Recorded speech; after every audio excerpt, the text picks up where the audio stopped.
자, 그러면 먼저 뉴스들부터 한번 살펴봐야 되니까요. 네. 우리 류종훈 기자 먼저 만나봅니다. 어서 오십시오. 네, 안녕하십니까, 류종훈입니다. 네, 반갑습니다. 반갑습니다. 두 분 오늘도 역시나 얼굴이 반짝반짝 하시네요. 아, 그런가요? 네. 우리 류종훈 기자는 몸이 반짝반짝합니다. 아유, 어떡하면 좋아.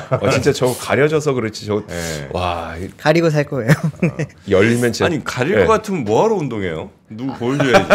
혼자 샤워할 때 만족합니다. 안 돼. 올 여름부터는 류종훈 기자가 상반신 탈의해서 네, 민소매로 민소매 아니지? 아예 탈이요? 그냥 상탈. 상탈 진짜. 네. 상탈? 그래서 근육 불룩불룩하면서 여러분이 원해 주신다면 그렇게 한번 가보도록 하겠습니다. 마니커에서 많이 도와주십시오. 그 닭고기 많이 먹어요, 진짜? 닭가슴살 많이 먹죠. 아, 그래요? 네. 하긴 해야 되는구나. 네. 무슨 운동을 얼마나 하면 저렇게 되는 거예요? 그냥 웨이트 트레이닝 하는데 저 같은 경우에는 뭐 잠깐 TMI인데 저는 이분할을 해가지고 월수금, 화목토 이렇게 좀 다른 운동을 하고 있습니다. 상하 따로 나눠서. 가슴하고 뭐 어깨랑 등하고 하체는 그래. 메인하고 약간 이런 식으로 하고 있습니다. 3대 몇 치세요? 한 400에서 430인가 그러니까 50인가 모르겠어요. 저도 제대로 안 들어가서. 450 네. 친다고 들어갔고. 그럼 대단한 거예요? 벤치는 160 이상 듭니다. 네. 벤치를 160 든다. 그럼 뭔데? 160kg? 벤치프레스. 160kg을 든다고? 네. 정프로님 2명. 진짜? 들 수 있어요? 네. 누가 안 도와주는데? 네. 야, 와, 대박이네. 복무계 포함입니다. 복무계 포함. 네. 30kg 들다가 부들부들 떨었는데. 거짓말. 바로 뉴스 빠르게 뉴스 한번 보시죠. 들어가겠습니다. 네. 일단은 뉴욕 증시 먼저 보겠습니다. 뉴욕 증시는 어제 CPI 발표 때문에 좀 많이 혼조세로 마감을 했는데요. 네. 다우존스 같은 경우에는 0.5% 하락을 했습니다. 반면에 나스닥은 0.03% 올랐고 S&P 500은 또 0.27% 하락을 했고요. 러셀 2000 같은 경우에도 0.92% 내렸습니다. 좀 많이 각각의 모습을 보였다고 볼 수 있는데 이게 결국에는 이제 인플레이션에 대한 우려가 좀 많이 이번에 CPI를 통해서 나타난 걸로 지금 해석이 나오고 있습니다. 이제 발표됐던 미국 1월달 CPI 보시면은 전년 동기 대비 이제 3%로 이제 좀 작년 6월 이후로 가장 높은 수치를 기록을 했고요. 또 근원지수 같은 경우에도 지금 상승률이 3.3%를 기록을 하면서 전월 대비 0.4% 상승한 걸로 나왔습니다. 결국에는 지금 인플레이션이 조금은 이제 우려가 커지고 있는 상황이다 보니까 그러면은 금리 인하는 좀 어려워질 것 같고 더군다나 지금 파월 의장 같은 경우에도 계속 트럼프의 발언에 대해서 나는 영향받지 않겠다. 금리에 대해서는 신중하게 접근할 필요가 있다. 이런 지금 이야기를 하고 있다 보니까 결국에는 좀 올해 예상했던 두 번의 금리 인하보다도 좀 더 보수적으로 가는 거 아니냐. 약간 이런 이야기도 나오고 상반기 때 금리 인하를 안 할 가능성도 높다라고 하는 이야기들도 지금 뭐 보니까 절반에서 이제 60% 넘어섰다라는 그런 이야기도 나오고 있다 보니까 아무래도 금리 인하가 조금 물 건너가게 되면은 투자자들은 부담을 느낄 수밖에 없다 보니까 어제 좀 혼조세를 보이지 않았나 이렇게 보이고 있습니다. 특히나 이제 M7 있잖아요. 매그니피센트 7 같은 경우에 지금 좀 많이 각각의 모습을 보였는데 어제는 좀 많이 하락을 많이 했다고 보시면 됩니다, 사실은. 이제 한번 보면서 말씀을 드릴게요. 마이크로소프트 같은 경우에도 0.58% 내렸고요. 엔비디아도 1.25% 내렸습니다. 구글도 0.88 내렸고요. 아마존도 1.65% 내렸습니다. 반면에 이제 애플이랑 테슬라는 좀 반등을 했습니다. 특히나 이제 테슬라 같은 경우는 요 며칠 동안에 계속해서 하락을 하면서 330달러 선이 깨졌었잖아요. 그러면서 좀 많은 분들이 좀 걱정을 했었는데 어제는 그래도 2.45% 상승을 하면서 그래도 조금은 뭐 안심을 시켰다라고 볼 수 있는데 차트를 보다가 보니까 이제 장 막판에 갑자기 후루룩 내리더라고요. 근데 그게 왜 내렸는지는 조금은 제가 다시 한번 더 취재를 한번 해보고 다음번에 다시 말씀을 드리도록 하겠습니다. 뭐 뉴욕 증시에 대해서는 항상 우리가 부러워만 했는데 거기도 결국에는 지금 이제 인플레이션에 대한 우려감이라든지 금리에서는 조금은 자유로울 수 없는 것 같다. 또 이제 와튼스쿨 있잖아요. 미국 펜실베니아 대학의 와튼스쿨의 제레미 시겔 교수가 계속해서 이야기를 하는 게 M7에 대한 좀 밸류에이션이 이제는 어느 정도 찬 것 같다. 조금 조심을 해야 될 시기가 오고 있다라고 하는 이야기들을 하는 걸로 봐서는 우리도 이제는 포트폴리오를 조금은 한번 다변화를 해볼 필요도 있지 않을까라고 하는 그런 생각도 듭니다. 자, 그러면 뉴스 하나하나 가볼 텐데 금반지 가격 얘기해 주신다고? 금반지 많으시죠? 저는 이제 저 돌잔치는 안 했는데 그래도 뭐 어쨌든 몇 개 받은 것 같아요.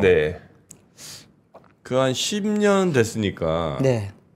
그럼 뭐 그때는 얼마 안 했을 거 아니에요, 그죠? 네. 아, 그럼 몇 돈 있다고 봐야 돼. 근데 그 자제분이 세 분이니까 확실히 그래도 좀 다른 분들보다 많으시겠네요. 아니죠. 첫째 때 조금 받고 네. 그다음부터 안 주지. 아 그런가? 네, 둘째 셋째는 누가 줘? 그냥 이제 가족들끼리. 그렇지 가족들끼리 그냥 저도 밥- 가족들끼리만 네, 밥 얼마 안 먹는 돼요, 거지 얼마 안 돼요. 뭐. 근데 지금 이제 금반지 한 돈에 이제 60만 원에 육박한다고 합니다. 네. 와. 제 기억으로도 저희 아이들도 한 10년 정도 전에 금반지 받을 때 20만 원 정도 했던 걸로 기억하거든요. 네. 그래가지고 이제 거기도 애가 10살 됐어요? 올해 10살 됐습니다. 네. 와 그래? 네, 첫째 10살. 어디 저 얼굴에 애가 10살이야? 몸은 또 근데 사고 쳤어요, 사고 어릴 때. 아 그래 그 넘치는 힘을 주체 그렇죠. 못하고. 네. 남성 호르몬 수치가 높습니다. 근데 이제 실제로 얼만큼 올랐는지 한번 차트를 찾아봤더니 진짜 3배 정도 올랐습니다. 한번 보여주시면은 네. 이게 금 시세 차트인데 제가 한번 전체치를 가져왔다가 한 80년대부터 한번 쭉 뽑아봤거든요. 네.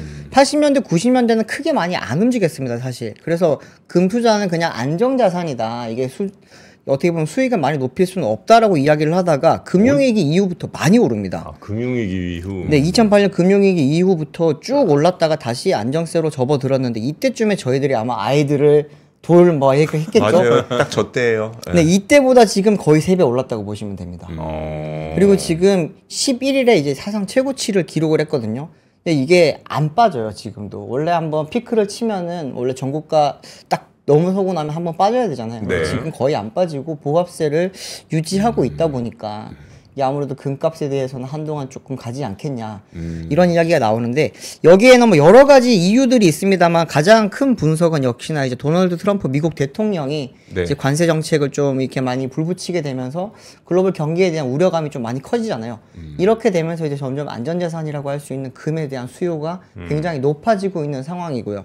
이거는 이제 사실은 작년에 하반기부터 이제 트럼프 대통령 당선 가능성이 높아진다는 이야기 나올 때부터 좀 선반영되면서 그때부터 좀 많이 중국 사람들을 중심으로 해서 많이 좀 미리 선수급에 나섰다라고 합니다. 네. 실제로 어제 이제 모 매체에서는 중국 특파원이 이제 중국에 있는 금 거래소에서 르포 기사를 작성을 하기도 했는데 네. 줄을 뭐 우리나라 롯데월드나 뭐 에버랜드에 줄 서는 것처럼 실제로 그렇게 줄을 막 서 있고요. 그러면 이제 줄을 가만히 서서 있을 수만 없으니까 거기 직원들이 나와서 음료나 아니면 간단한 다과 같은 걸 주면서 조금만 기다려주세요. 4시간이면 됩니다. 뭐 이런 식으로 네, 그렇게 이야기를 하면서 금 거래를 굉장히 좀 활발하게 하고 있다고 합니다. 네. 금사로 그렇게 줄을 쓴다고요? 네, 옛날에 저희 이제 뭐 오픈런 하러 명품 사러 가고 뭐 맞아요. 롤렉스 사러 가고 그랬잖아요. 네. 중국 같은 경우에는 명품은 지금 텅텅 비었는데 네. 그 사람들이 전부 다 지금 금 사러 줄 서 있다고 이게 합니다. 이렇게 비싼데 네, 이렇게 올랐는데 이렇게 올라도 더 오른다고 보는 거 아닐까요? 그 사람들은. 네.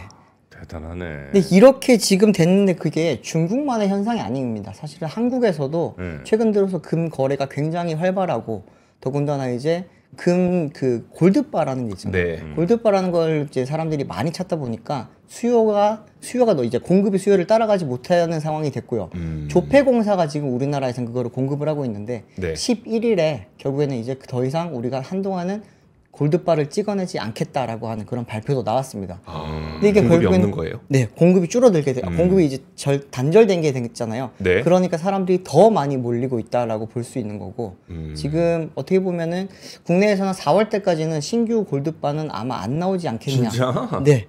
조폐공사에서 공급을 안 해주면은 시중은행들도 팔 수가 없다 보니까 기존에 가지고 있는 물량으로 지금 뭐 판매를 하고 있는 상황인데 그 네. 물량도 지금 뭐 거의 다 동이 나고 있는 상황이라고 보시면 될 것 같습니다. 그럼 금 가격 국내 금 가격은 특히 더 오를 가능성도 좀 있겠네. 왜냐면 네. 수요가 있는데 네. 공급이 이제 거의 단절된 거 아니에요? 그렇죠. 실제로 이제 11일에 조폐공사가 그 중단을 시키니까 12일부터 뭐 KB국민은행이라든지 시중은행들도 지금 골드바 판매를 당분간은 중단을 하겠다라고 이야기를 했거든요. 네. 그러면 어느 정도 지금 보유량을 가지고 있으면서 이제 뭐 정말 필요한 사람이라든지 아니면 특수 상황에 지금 내놓을 수 있기 내놔야 되다 보니까 조금 수급 조절에 나선 걸로 지금 보이고 있고요. 네. 금거래소 같은 경우에서는 이제 11월부터 10g이라든지 100g짜리 조그마한 골드바는 판매를 지금 중단을 한 상황이고요. 네. 현재는 1kg 이상의 조금은 이제 큰 물량 같은 경우에는 네. 지금 주문은 가능한데 배송이 한 2주 정도 걸리는 상황이라고 합니다. 그러다 보니까 이제 몇몇 지금 곳에서는 결국에는 금도 네. 이제 김치 프리미엄이 끼고 있다. 뭐 이런 이야기들이 나오는데 제가 그래서 한번 금 거래소를 한번 가서 시세를 한번 가져와 봤거든요. 봤더니 이제 국내 시세랑 국제 시세 그래프적으로 봤을 때는 그냥 다 같이 올라가고 있기는 그렇겠죠. 합니다. 예. 근데 이제 오늘의 금 시세를 여기 한번 보시면은 3년 전 대비했을 때 92.14%가 올랐더라고요. 3년 만에 100% 올랐다. 3년 만에 거의 100%가 올랐습니다.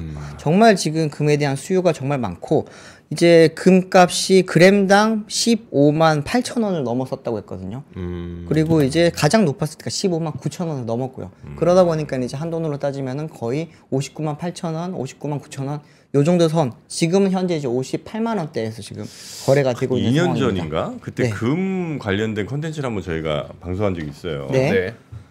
아, 그랬더니 야이씨 뭐 이 사기꾼들아 지금 금을 사라고 하는 게 말이 되냐고. 이렇게 비싼데 그때도 비쌌거든요. 그때 한 2,000달러 조금만 전이었을 거야. 네. 1,900 막 이렇게 됐을 때는 야 니네 뭐 금 니네가 팔고 이제 다 어디 날르려고 그러는 거 아니냐고 막. 아 그런 건 아니지 잘 모르니까. 네. 내가 생각해도 약간 좀 금 비싼 것 같더라고. 그래서 그 금팔러 나오나 시나 이제 하여튼 네. 금 관련된 뭐 얘기한 금 투자해야 된다는 얘기 하는 사람한테 내가 막 뭐라고 했어요. 네. 지금 2,000달러 뭐 어디까지 가겠냐고 위로. 이제 막 사람들이 하도 그러니까 네. 비트코인이 지금 이제 새로 뭐 자산 시장도 들어오고 하는데 맞아요. 뭔 금 언제적 금 갖고 얘기하냐 막 내가 엄청 구박했거든요. 네. 그러니까 여러분이나 나나 이 투자 쪽으로 뭐 된 사람들은 아닌 것 같아요. 요거 시세 한번 다시 한번 띄워줘 보세요. 그래요? 방금 말씀하셨을 때가 요때쯤이거든요. 예. 자, 이때부터 출발합니다. 이만큼 올라가는 거예요. 아, 그때 이제 원래 비싸다고 할 때 사야 되는 건가? 라고 하는 생각을 다시 한번 할 수 있는 거고요. 이게 금이 값이 이렇게 많이 오르다 보니까 아까 이조 계좌가 잠깐 말을 했는데 네. 굉장히 재평가를 받고 있는 사람과 장소가 있습니다. 어딥니까? 한평 아세요? 한평? 한평 자체는 잘 모르겠네요. 한평? 한국 무슨 평가원 뭐 이런 거예요? 아닙니다. 한평이라고 하는 지역에 가면은 아. 황금박지상이라는 게 있습니다. 아, 예전에- 전라남도 한평인가 거기? 네. 황금박지상을 만들어가지고 그때 이제 거기에 쓸데없이 돈을 수십억을 쏟아 부어가지고 지금 혈세 낭비하고 뭐한 짓이냐? 네. 라고 했었거든요. 그게 2008년이었습니다. 아, 지금 한 17년 정도 시간이 지났잖아요. 네. 그때 제가 방금 말씀드렸듯이 27억 원 정도 들었는데 아, 박지상 만드는데. 박지상 만드는 네네, 거요? 27억 자, 원. 띄워주세요. 이거거든요. 진짜 황금으로 만들었어요. 음. 이게 지금 만들 때 당시에 이제 금이랑 은이랑 다 합쳐가지고 이때 28억 원이 들었고요. 금만 따졌을 때는 27억 원 정도 지금 네. 포함이 됐었거든요. 지금 이 황금박지상의 가치가 261억 5,563만 원이라고. 10배 올랐다. 그렇게 어떻게 그렇게 오를 수가 있어? 금값이 17년 동안 그만큼 많이 오르다 보니까 지금 이렇게 많이 오르는 상황이라고 보시면 됩니다. 와, 그때 당시 금이 27억 원 정도 들어갔다고 했잖아요. 네. 현재 여기 황금박지상에서 이제 포함되어 있는 금 가치만 따졌을 때는 257억 3,694만 원이라고 하거든요. 와. 이거 보면서 이제 테슬라, 엔비디아, 비트코인보다도 훨씬 성공적인 거 아니냐. 사실 뭐 엔비디아가 훨씬 성공적이긴 아, 그럼요. 합니다만, 네. 네. 거기에 비견될 만큼 지금 잘 투자를 한 것 같다라고 하는 이야기가 나오고 있고요. 텐베거가 여기서 나오다니. 그거 좀 팔아야 되는 거 아닌가 그럼? 뭐 날개만 딱 띄어서. 지금 저거 보러 가면은 네. 저게 유리 관안에 있거든요. 네. 그 유리통이 그 삼중 보안 유리로 되어 있어가지고 뭐 총알로도 안 뚫리는 유리고 우리가 이제 뭐 스파이 영화 같은데 보면 레이저로 이렇게 막 원적외선 감지하고 막 그런 거 있잖아요. 네. 그런 게 지금 저기에 다 시스템이 적용돼 있다고 합니다. 아, 워낙 비싸셔서. 네, 많은 분들이 저걸 보면서 가지러 가고 싶다라는 생각을 하실 텐데 참으십시오. 근데 반면에 또 이제 되게 비판받고 있는 것도 있는데요. 한국은행입니다. 한국은행 같은 경우는 2013년 이후로 금을 전혀 매입을 하지 않고 있거든요. 네. 근데 여기에는 여러 가지 이유가 있기는 한데 뭐 투자 가치가 많이 높지 않다. 또 미국과의 관계라든지 환율 방어용으로 별로 좋은 선택이 아니다. 뭐 이런 이야기를 하고 있기는 한데 최근에 이제 금 시세를 보면서 이제 또 많은 곳에서는 한국은행의 판단이 조금 잘못된 거 아니냐라고 하는 그런 비판도 좀 많이 나오고 있는 상황입니다. 네. 자, 금 가격 얘기 들어봤고요. 네, 두 번째 뉴스 가기 전에 아까 그 150, 160 맞아요? 그 어떤 거요? 이거 벤치프레스. 네, 160. 네. 160 파운드 아니죠? 아니에요. 킬로그램.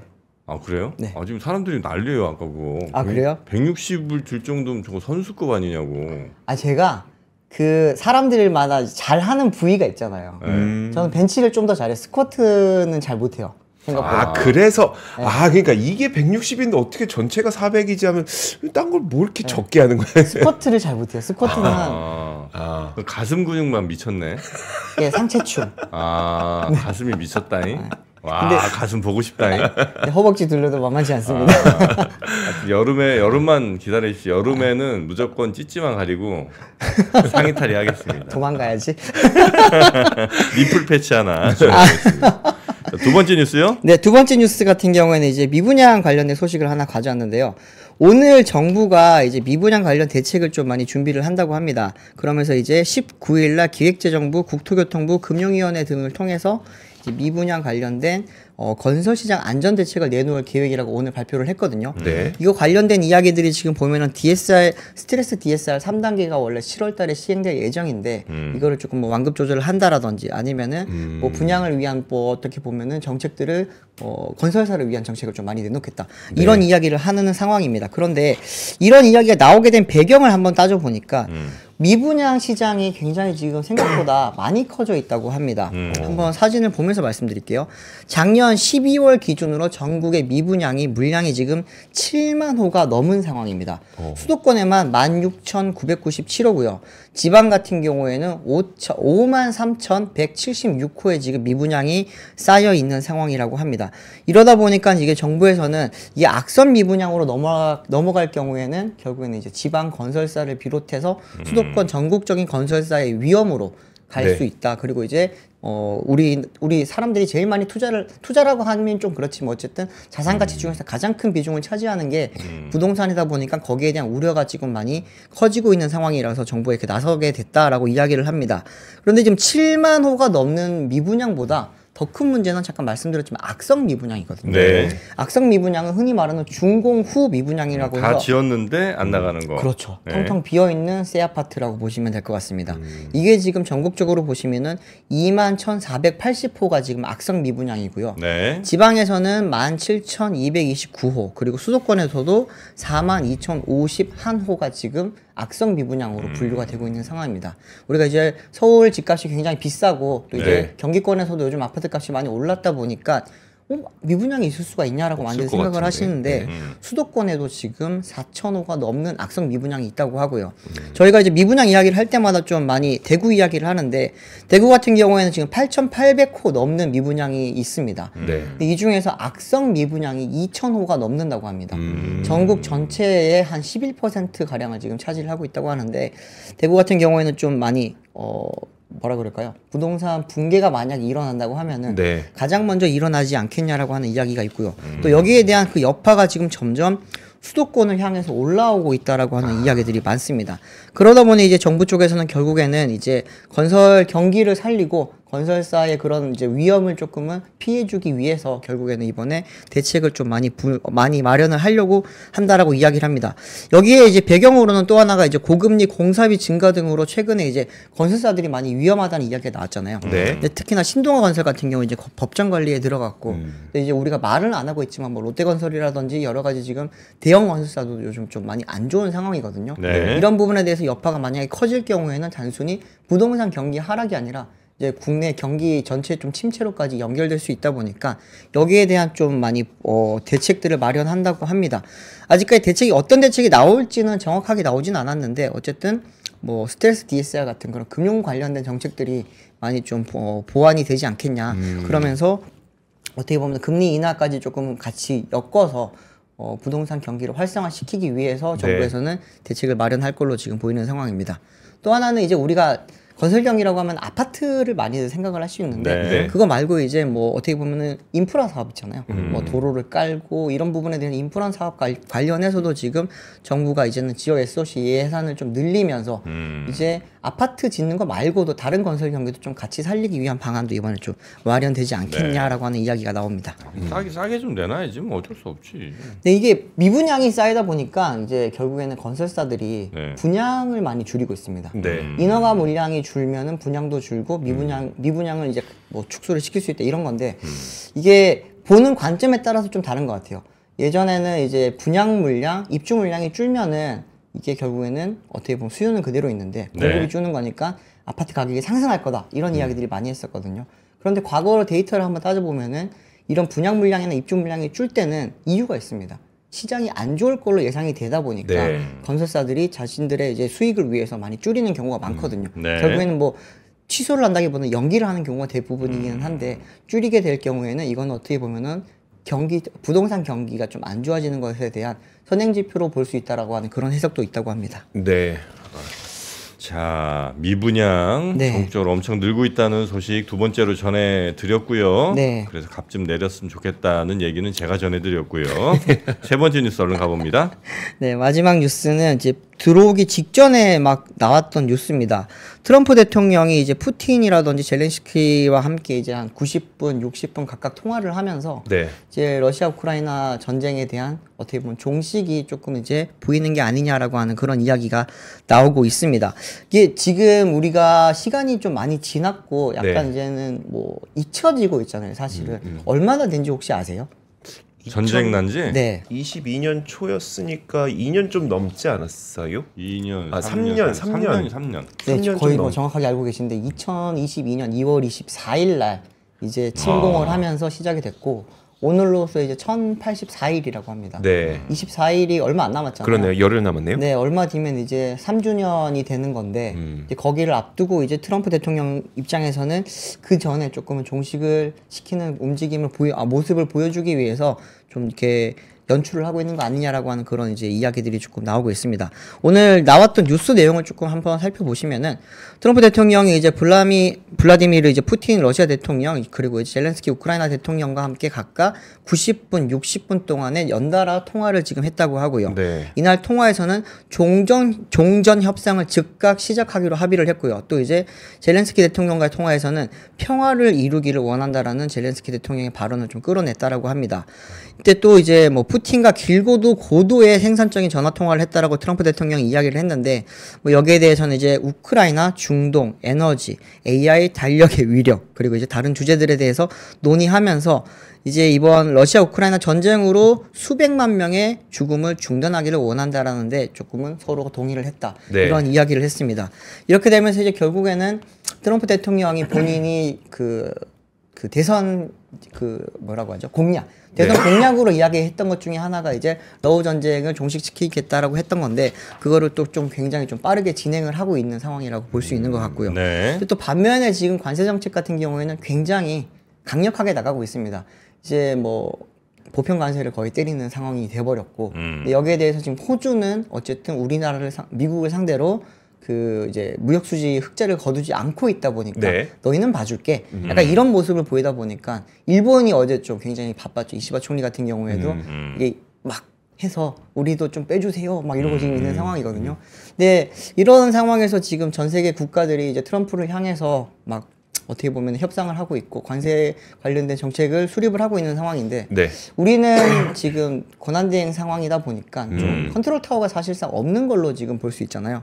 그래서 미국에서도 대통령이 만나주지를 않는다고 하고 그 밑에 있는 부통령이라든지 그 밑에 있는 곳에서 지금 계속 네. 협상을 이루어지고 있다 보니까 우리나라 산업계에서는 굉장히 좀 큰 걱정을 하고 있습니다.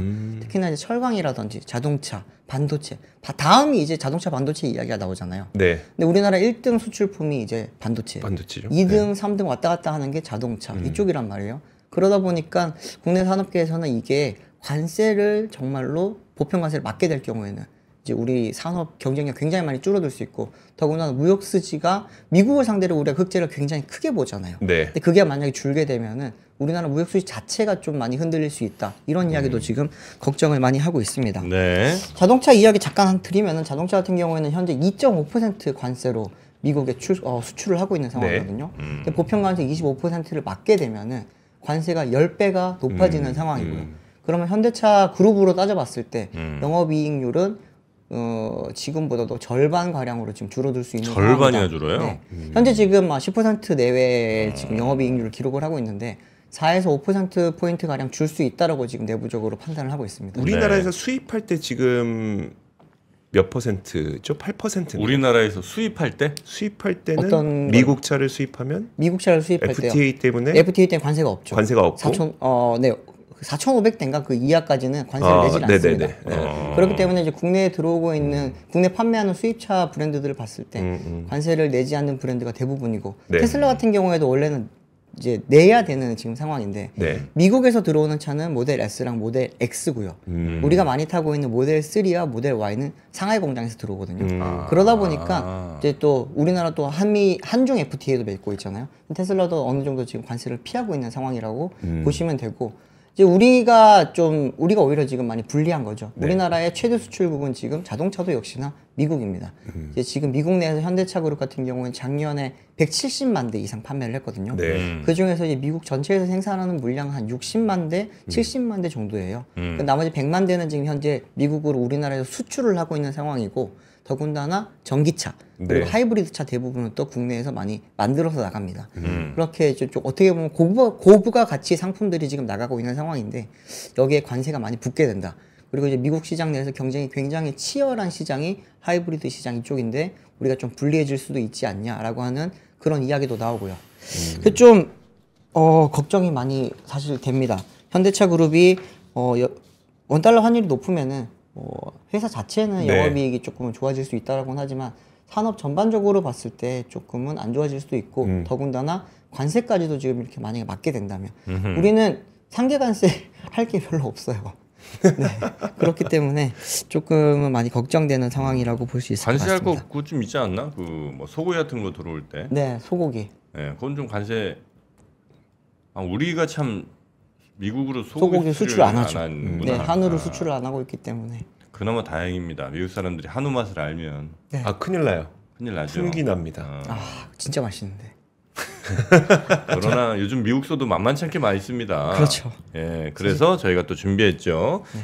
미국 소 그리고 뉴질랜드 소, 하여튼 맛있는 소들을 모아서 한 세트를 만들었습니다. 1kg 부채살, 살치살, 안창살, 등심살, 우삼겹까지 각 200g씩 와. 1kg을 모아서 부담 없이 여러분께 한번 보내드리도록 하겠습니다. 네. 소고기는 눈 감고 먹으면 사실 몰라요. 네, 블라인드 테스트하면 이게 뭐 한우인지 뭔지 모릅니다. 그래서 요거를 저희가 49,000원, 5만 원도 안 되는 가격 1kg입니다. 그러니까요. 네. 1kg. 보통 우리 요즘 조금 하는 집 가면 밖에서 먹을 때요? 100g에 100g에 5만 원. 100g에 5만 원 하는 데도 많이 있어요. 근데 이제 1kg에 49,000원. 예, 댁에서 편안하게. 그럼 10분의 1 가격인가요? 그렇게 따지면? 그렇게 따지면 뭐 그런데 뭐 그렇게까지. 뭐 그렇게까지? 예, 여튼 뭐 굉장히 저렴한 가격에 저희가 또 살짝 맛을 좀 봐야 되지 않겠습니까? 좋습니다. 네. 아주 맛없으면 안 되니까. 저는 또 거짓말은 못 하니까. 나 아직 안 먹어봤거든. 진짜 거짓말 못 하시더라고. 보다 보면 옆에서 보다 보면은 약간 긴장될 때가 있어요. 정프로님 이렇게 얘기해도 되나? 네. 감사합니다. 우리 기자 하나. 네. 식었네. 식었어. 식었어. 한우 아니에요? 식었다고. 맛은 한우인데? 아니. 맛있네. 식었다고. 난 식으면 안 먹으니까. 저 좀만 더 주세요. 근데 야 그래도 소금 정도는 뿌려야 되는 거 아니니? 소금도 안 뿌려줘.